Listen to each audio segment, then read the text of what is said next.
Sejam todos muito bem-vindos ao podcast Talk com Gabi.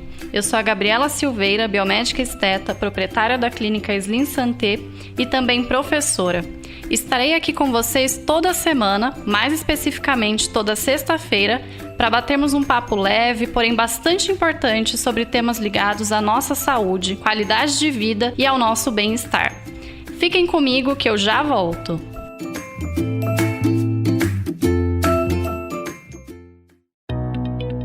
Este episódio do Talk com Gabi tem o apoio da clínica Slim Santé, onde você encontra uma equipe multidisciplinar capacitada para atender diversos procedimentos. Afinal, estar de bem com a vida é saber reconhecer as infinitas razões para ser feliz. Para saber mais, acesse clinicaslimsanté.com.br.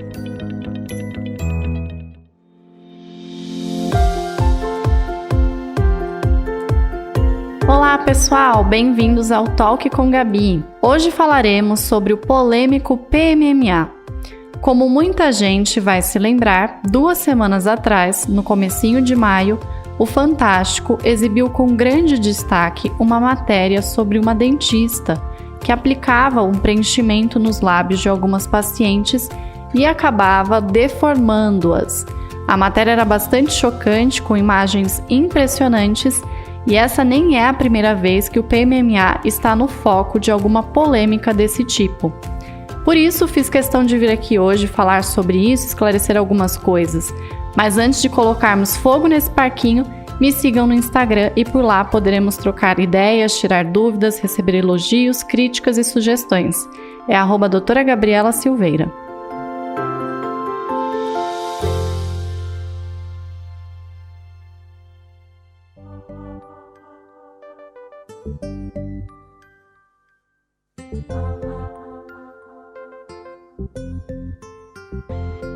Para começar, eu vou explicar um pouco para vocês sobre como foi a matéria que o Fantástico exibiu. Para quem estiver ouvindo e não pôde acompanhar essa matéria, foi uma matéria falando sobre o uso do PMMA por uma dentista, como eu citei no início, onde essa dentista aplicava essa substância, que é o polimetilmetacrilato, nos lábios das pacientes, nas olheiras, em outras regiões, inclusive da face, gerando deformidade.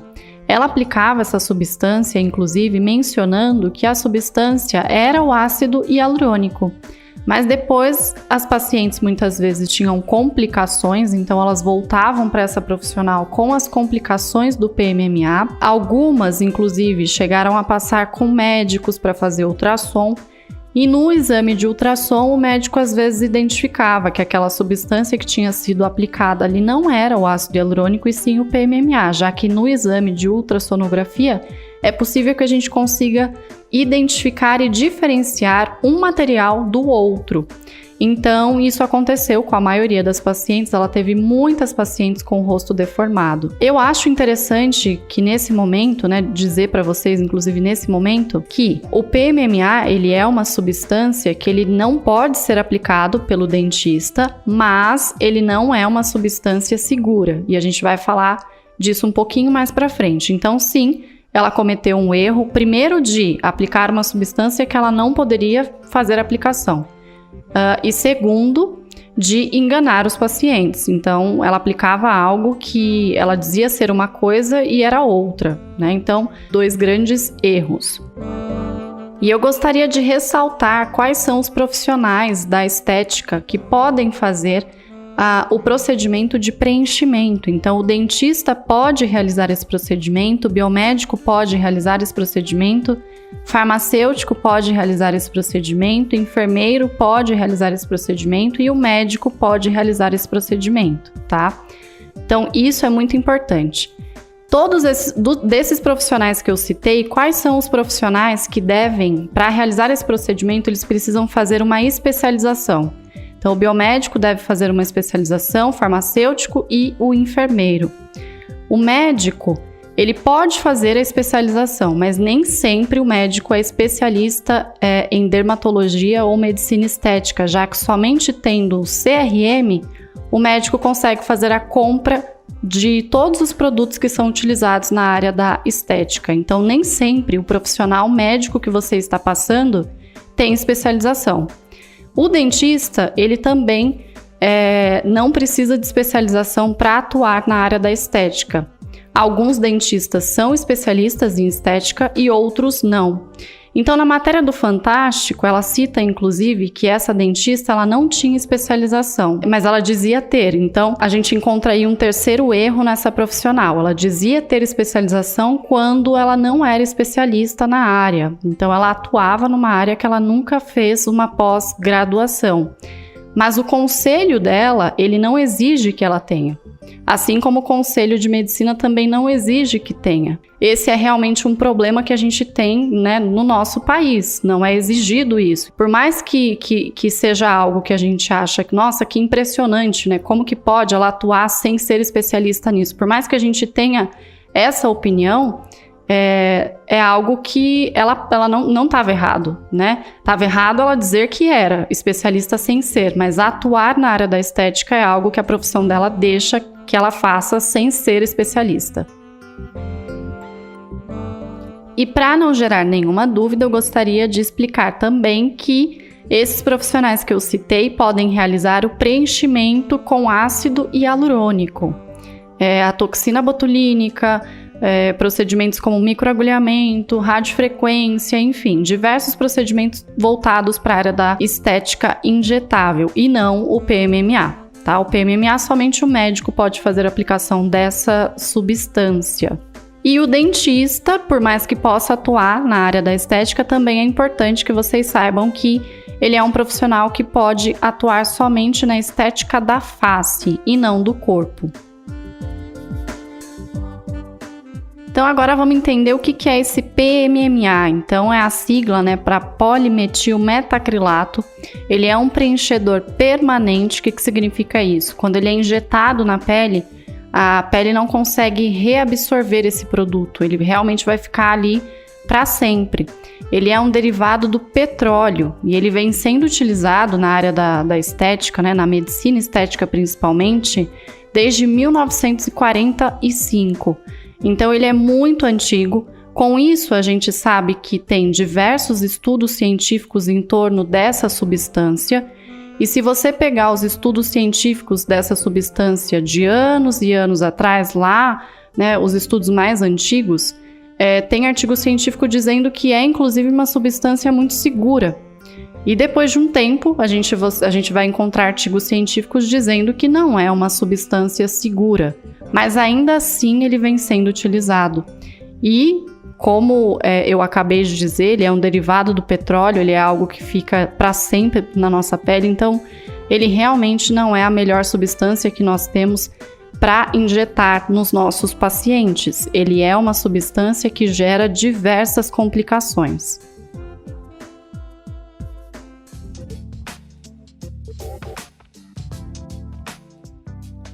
E o que esse PMMA, o que essa substância de fato pode causar no organismo? Por que é uma substância que a gente diz tanto que é uma substância que é insegura, né? Uma substância perigosa?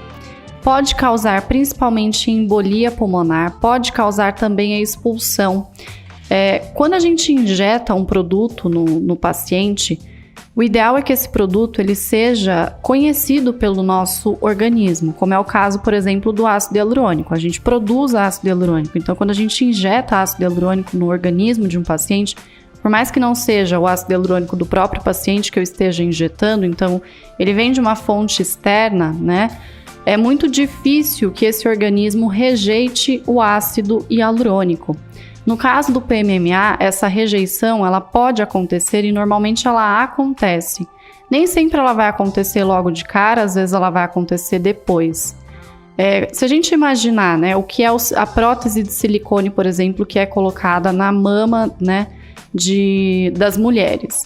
Essa prótese, né, ela também é algo que não é um corpo estranho, também não é conhecido pelo nosso organismo. O nosso organismo faz uma cicatrização que leva 28 dias em volta dessa prótese para isolar essa prótese do organismo. Ainda assim, quem está colocando essa prótese tem a consciência de que a rejeição ela pode vir a acontecer. Quando ela acontece, o organismo vai demonstrar isso através de febre, a pessoa começa a se sentir mal, vai procurar o médico, normalmente acontece logo que fez a colocação, ou anos depois, isso também pode vir a acontecer, através do sistema imunológico desse paciente, que avisa, né, que aquele corpo estranho ele foi descoberto e o sistema imunológico não quer mais aquele corpo estranho ali. Então, ela começa a passar por um processo de rejeição. Quando isso vem de uma prótese, naquela mesma cicatriz que foi feita a colocação da prótese, o médico vai lá e vai retirar aquele corpo estranho. Quando isso acontece na face e acontece com um produto líquido, que é o caso do PMMA, primeiro que o PMMA nem sempre ele vai estar totalmente ali naquela região que foi colocada. Ele pode migrar. Então, uma das complicações que acontecem com o PMMA é a migração dele. Imagina você colocar ele, por exemplo, no sulco nasogeniano, na região ali do bigode chinês, e de repente ele vai parar em outra parte do corpo, como por exemplo no cérebro. Isso pode acontecer. Ele pode, inclusive, se aderir às artérias do nosso corpo, do nosso organismo. Então, como fazer a retirada dessa substância depois disso? Então, quando eu vejo alguns profissionais comparando o PMMA com a prótese, na minha cabeça isso é algo muito diferente, porque a prótese, por mais que ela também corra esse risco, é algo que na hora de você solucionar, né, do profissional médico solucionar essa questão, ele vai pela mesma incisão que ele fez para colocar a prótese, retira a prótese e resolveu o problema. Agora, no caso do PMMA, a paciente vai ficar com uma cicatriz na face, nem sempre essa substância estará realmente na face e ela ainda pode causar problemas de saúde para o paciente. E se essa substância é tão insegura, por que alguns profissionais ainda utilizam o PMMA? Na minha opinião, alguns profissionais optam por utilizar o PMMA pelo baixo custo do PMMA. Então, uma seringa de PMMA custa em torno de R$25 e muitas vezes o profissional que está fazendo aquele procedimento vende esse procedimento pelo preço comum, né, do preenchimento, que é em torno aí a média nacional de R$1.300 até R$1.800 uma seringa de preenchimento. Quando a gente compara esse preço, né, esse custo do produto com o custo do ácido hialurônico, que é considerado uma das substâncias mais seguras que a gente tem para injetar no paciente, que é conhecido pelo nosso organismo e que caso aconteça alguma coisa a gente tem antídoto para retirar isso, que é a enzima hialuronidase, tornando esse procedimento muito seguro, o preenchimento com ácido hialurônico, ele vai custar em torno, né? O mais em conta aí, a gente vai pagar em torno de R$380 até R$500, R$600 uma seringa de ácido hialurônico, né? Com 1 ml. Então, talvez os profissionais optem por utilizar o PMMA pelo lucro que eles acabam tendo, que é um lucro muito alto, né, utilizando essa substância e sem pensar na saúde do paciente, que deveria ser o bem maior. E vocês poderiam até me perguntar, né, mas Gabi, o PMMA ele não é registrado pela Anvisa? E sim, ele é registrado pela Anvisa. Eu não sei se o PMMA que foi utilizado por essa dentista da matéria, ele tinha Anvisa, mas ele é registrado na Anvisa. Mas é importante a gente saber que não é porque ele tem registro na Anvisa que hoje ele é tido como uma substância que é segura para ser injetada no paciente. Porque as pesquisas avançam, né? Então, talvez, em 1945, quando não tinha ácido hialurônico para utilizar na medicina estética, isso acontecia, né? Hoje, a gente já tem a medicina avançando muito. Então, hoje, a substância mais segura que a gente tem para utilizar na estética é o ácido hialurônico. Hoje, a gente pensa muito na possibilidade de retirada. Então, aconteceu alguma coisa com o meu paciente, precisa tirar o produto, como que eu faço isso? Então, o ácido hialurônico, ele traz essa segurança para a gente. Agora, um produto que, para eu retirar, eu tenho que abrir o paciente para retirar, não pode ser um produto seguro. Como eu citei anteriormente, estudos científicos indicam que o PMMA é uma substância segura. Então, inclusive essa frase eu tirei de um artigo científico, de um estudo científico, né? Como que é isso, então? Se eu tenho artigos científicos dizendo que é uma substância segura, se eu tenho a Anvisa, né, que é o órgão que regulamenta o registro dos produtos, registrando esse produto, então não é uma substância segura, né? A gente precisa entender, eu já falei inclusive sobre isso em algum podcast que eu não me recordo agora, mas eu já falei sobre isso em algum momento com vocês, sobre como identificar um artigo científico, né? Não é porque eu li num artigo científico que aquilo que eu li é uma verdade absoluta. Eu preciso entender em que momento aquilo foi escrito. Se eu li, né, essa frase de um artigo de 1945, quando essa substância ela começou a ser utilizada na medicina estética, isso talvez fazia sentido em 1945. Hoje não. Quanta coisa aconteceu de lá para cá? Quantos anos se passaram, né, de lá para cá? Então, por isso que eu acho que quem trabalha na área da saúde precisa ter uma mente muito aberta, porque às vezes o que eu estou dizendo aqui hoje, amanhã pode mudar. Com relação ao PMMA, eu tenho certeza que não. Mas isso é algo que a gente precisa se atentar para essa mudança. Por isso que é tão importante a gente sempre procurar novos estudos. Mas não é somente procurar novos estudos, é saber quem escreveu isso, quem pesquisou isso. E depois que você souber quem escreveu e quem pesquisou, você precisa saber quem analisou aquele artigo. Qual é a banca que analisou esse artigo? Em que revista aquilo saiu?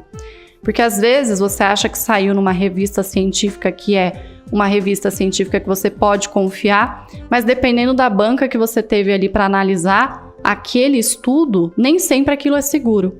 Então se atente sempre a isso e não deixe se enganar simplesmente porque você pegou qualquer informação num estudo científico. Então analisem sempre, né, os interesses de quem escreveu, de quem analisou, da revista inclusive que aquilo foi publicado, para que você realmente tenha certeza que o conteúdo que você está consumindo é um conteúdo seguro.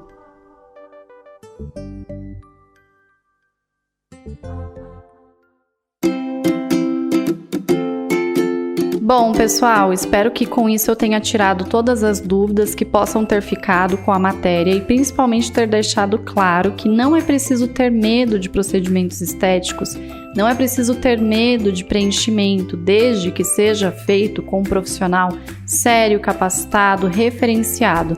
Então, mais uma vez, o dentista ele pode fazer o preenchimento, mas o preenchimento com PMMA não é seguro. Mas e se o médico fizer o preenchimento com PMMA, aí é seguro? Não é. Então, é uma substância que se você ouviu falar que aquilo que vai ser injetado em você é o PMMA, corra disso. Não é seguro nem se o Papa estiver injetando em você. Nunca vai ser seguro, tá? Então, saiba sobre as capacitações, as especializações dos profissionais antes de você escolher o melhor profissional para cuidar de você. Bom, caso queiram tirar alguma dúvida sobre isso, eu fico à disposição lá no meu Instagram, no @doutora Gabriela Silveira. Um beijo e até a semana que vem.